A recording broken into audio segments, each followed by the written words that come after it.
This is an intro for Allegro. Allegro, you're going to be learning a couple of different techniques, some bow related and some just rhythm related, that are going to be really useful down the road when playing viola. The first technique you're going to learn is something called staccato.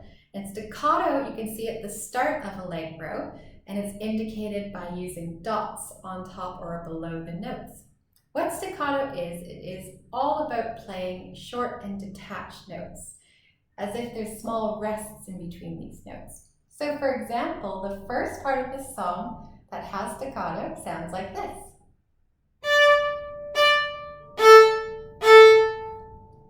Again, short and detached. The next technique you're going to learn is tenuto. Tenuto is found on the third line of Allegro.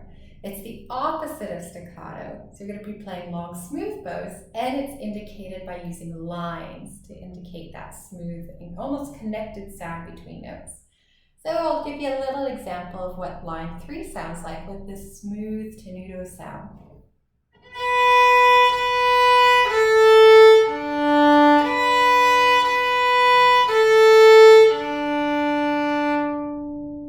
Next is something called bow retakes. Some people also refer to them as bow circles.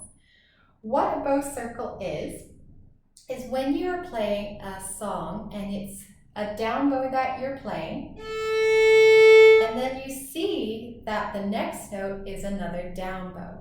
How you'll know is because the notes will have a square or almost an incomplete square on top of them. That is a down bow sign. Up bow signs are when you see the V's.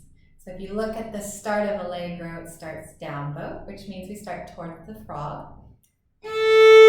Next note would then be up bow. For a good long time, you're going to be starting most songs down bow.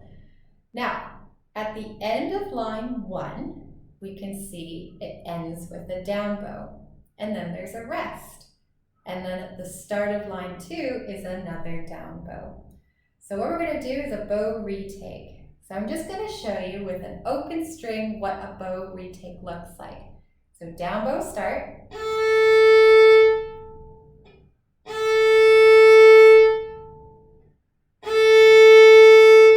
So in that time I have a rest, I'm going to reset my bow at the frog.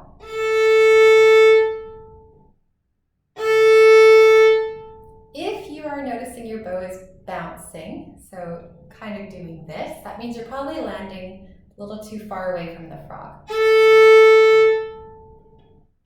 So make sure you land and there should be no bounce. I'm going to play the last measure of the first line with a little bit of the second line. This is something you should practice as well to make sure you're getting the bow retakes.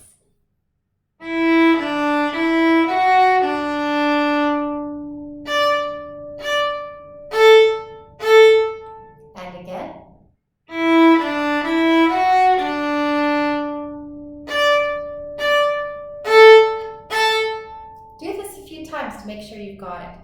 There's a few more places you're going to do the bow retake. So you're doing it in the first line at the end of the second line, and also, even though there's not a rest there, at the end of the third line.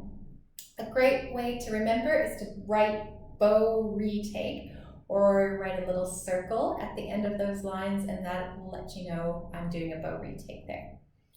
All right, a couple more things. On line 3, towards the end, you're going to see a sign on top of the last note. It's called a fermata. Fermata means to hold the note. This makes it kind of sound more dramatic. The reason we're holding the note is because if we notice just a few notes ahead of it, there's the word R-I-T, rit, and it's short for ritardando. This means to slow down the line. This creates a bit more of a dramatic feel to something. So sometimes we'll slow down at the end of a song, but this song is practicing it in the middle of the song. So I'm going to start by playing the whole third line so you can hear myself go from a little bit more the real speed and then slow down. The other way we know to get back up to speed is on the fourth line. It says a tempo. It means back to normal speed. So this is the third line with ritardando and a long fermata at the end.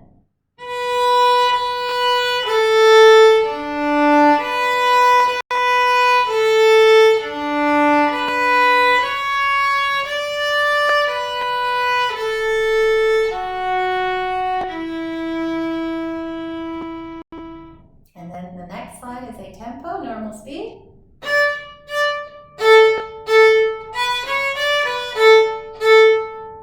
And that's what those signs mean and that word means. So you're prepared to try Allegro. Make sure you try to practice everything you've learned to learn the skills in this short song.